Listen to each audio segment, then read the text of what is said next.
Tom here, Flip Anything USA. Been very busy this week, a lot of stuff going on.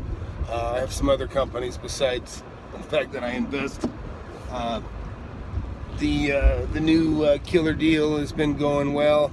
I was out there today. I'll have more video on that. I've actually got a bunch of video, just haven't had my editor assistant handling all that just yet. We'll talk about a couple things. If some of you, I know you've seen the advertisement for Ring doorbells. So I bought one of those a while back, and I ended up putting it on a little investment house here that we just bought. And man, that thing is slick. Unfortunately, there's only DSL internet out there where this view property is that I just bought, and so it doesn't quite support the video feature of the Ring. But I played with it at my home, and it was unbelievable. It's got a built-in battery, so you can, if you don't have a doorbell already where there's 24-volt power, you can just simply take this thing off and plug it in and charge it, and the charge will last, they say, 6 to 8 months, as long as you don't have it on. You can set the sensitivity of the motion, and you can pick up people 30 feet away or if they're right at the door. But it works really well. It's really cool. And so I put one out there at the investment house where I've got a lockbox and stuff. And I don't have a security system out there yet. There's really nothing to steal. And it's actually pretty secure neighborhood, I'm finding out.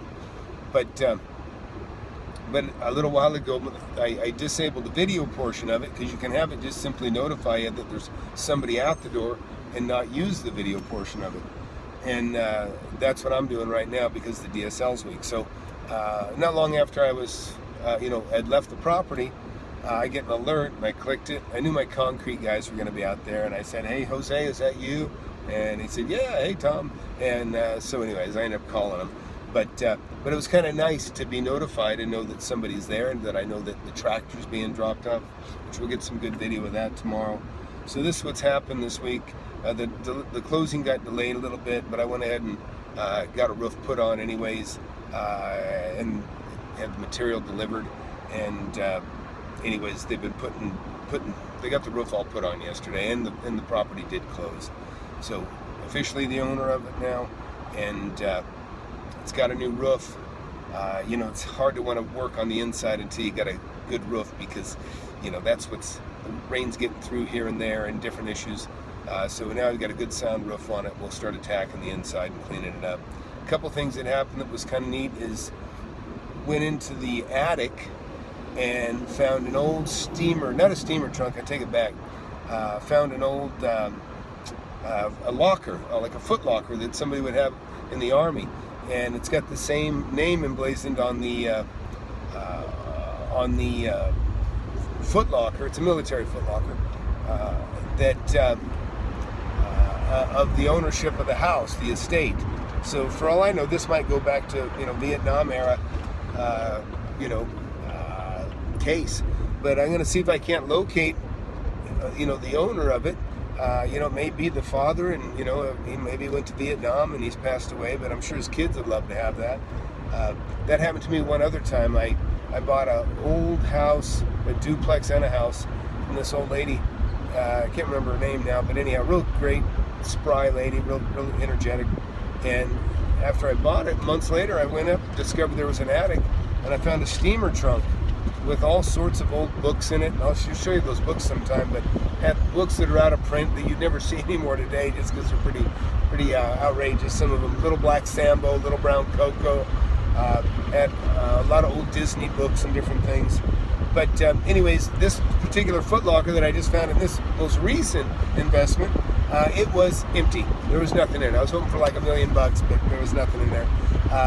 But also found a beautiful old suitcase, all leather, perfect condition, looked brand new.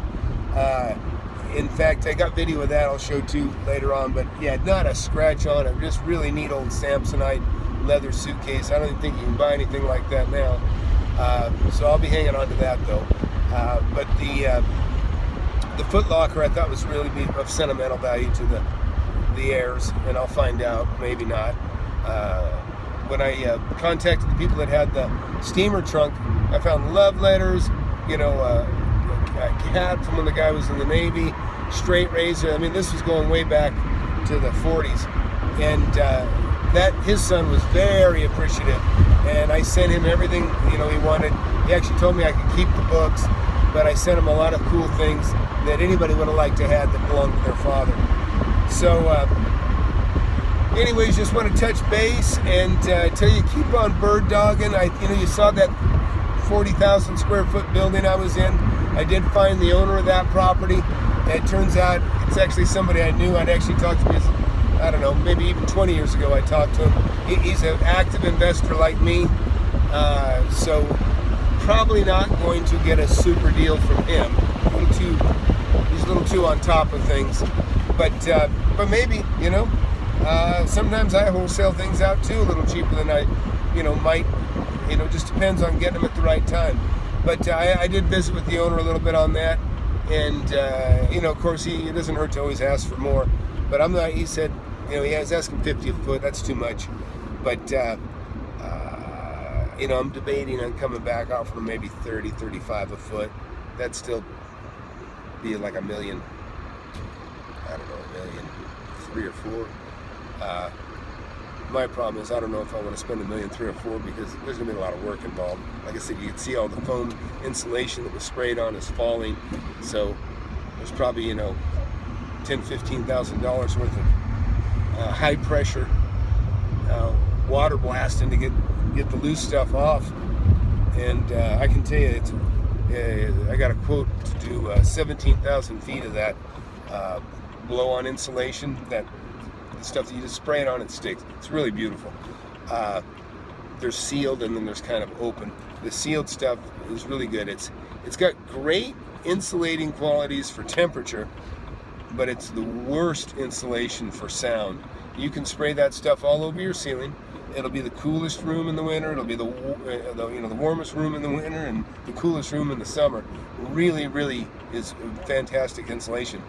But you'll stand there and you'll hear so much noise outside that you'll think there's not even a roof on the place.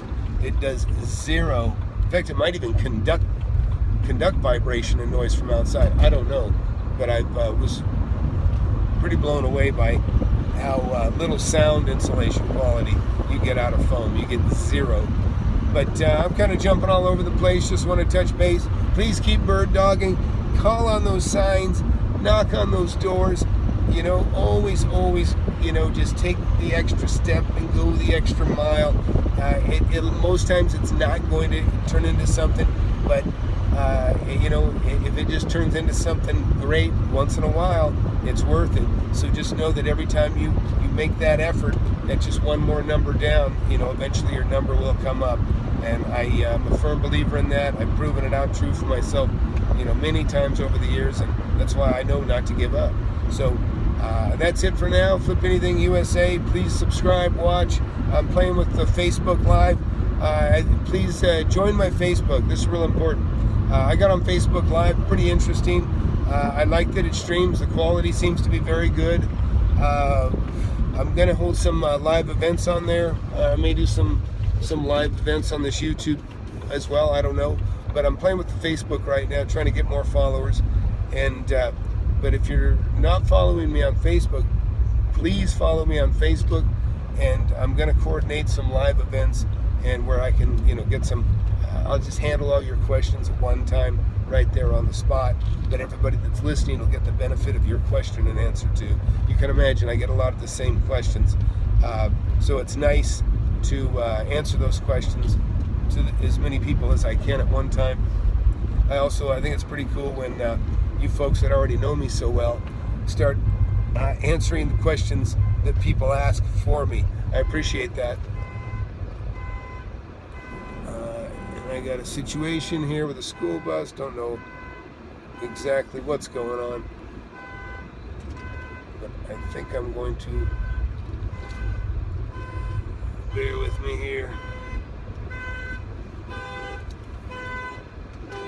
Yeah, they're okay. They're having a problem though. Anyways, so like I said, man, persistence, that'll separate you from the pack, believe me. Persistence is what most people don't practice. and persistence. It's like the early bird gets the worm, and it's like the tortoise beats the hare because it never stops. So that's it for now. Again, please follow. Please check out the Facebook. Same thing. Flip Anything USA. Join up. Share your stories. And I like sharing your questions so everybody can benefit. And actually, I had somebody comment today. I hadn't written them back yet or replied yet, but I told a story about a buddy of mine that was a meter man for reading water meters. And I said, man, you're in the perfect situation to contact people. And sure enough, he did. He got some real neat. He got a beautiful deal. He got a house at an exceptional deal, and because he started networking and talking to the people that he's been talking to for years. Some were getting to retire, and ended up getting a house for $60,000, owner finance, $2,000 down, and he got that. After I told him, man, start talking to these people, and that's what he did, and he made a deal, and so believe me, deals are everywhere. You just have to try to talk to as many people as you can, so people know that you're in the market and you're looking. So that's it for now. Flip Anything USA. Please subscribe, watch, like, share, and together we'll start sharing our stories, and maybe we'll all make money at the same time. So that's it. See you.